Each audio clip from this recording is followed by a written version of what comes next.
Randy, we've heard a lot about recent legislation passed by Congress, the Secure Act and the CARES Act. How do each of these pieces of legislation impact charitable giving? Yeah, within the past year, there have been a couple of really important pieces of legislation that do impact charitable giving. First was the Secure Act, that was passed in last December, almost a year ago. But most of the provisions went into effect January the 1st of this year. And the Secure Act addressed qualified retirement plans, thus the name Secure. It encouraged people to take advantage of the qualified retirement plans like IRAs and 403Bs and 401Ks to secure their retirement. It also encouraged employers to make these kinds of plans available to their employees, even their part-time employees, and the act did so by making it less cumbersome to set up these plans and less expensive. So the whole point of the act was to encourage people to save through qualified retirement plans. Now, it had some key provisions that really did impact charitable giving.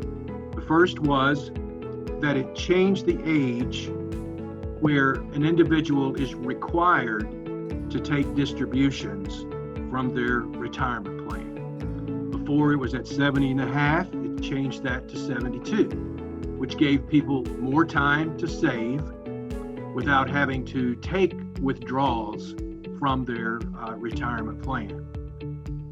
It also, though, kept in place something that has positively impacted charitable giving over the past few years, and that is something called a qualified charitable distribution, QCD.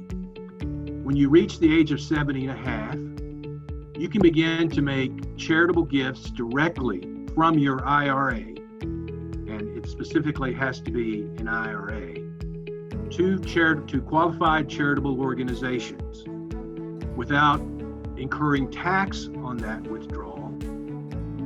And it also qualifies for any required minimum distribution you need to take in a particular year. And you can make these kind of QCD gifts up to $100,000 in any 1 year.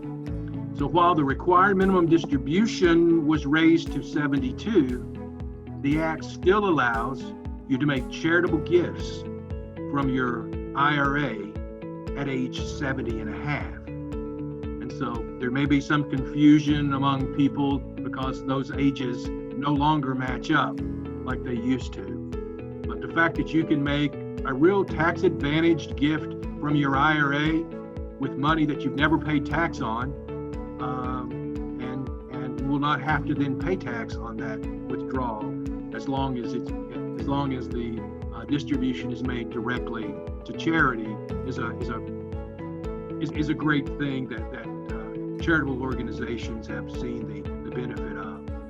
Another change is that you can continue to contribute to your IRA after age 70 and a half if you have earned income.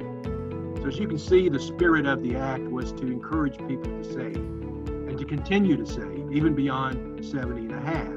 So if you have earned income, you can continue to make contributions to your IRA. And then perhaps the most important change that came with the Secure Act was something that we call the death of the stretch IRA.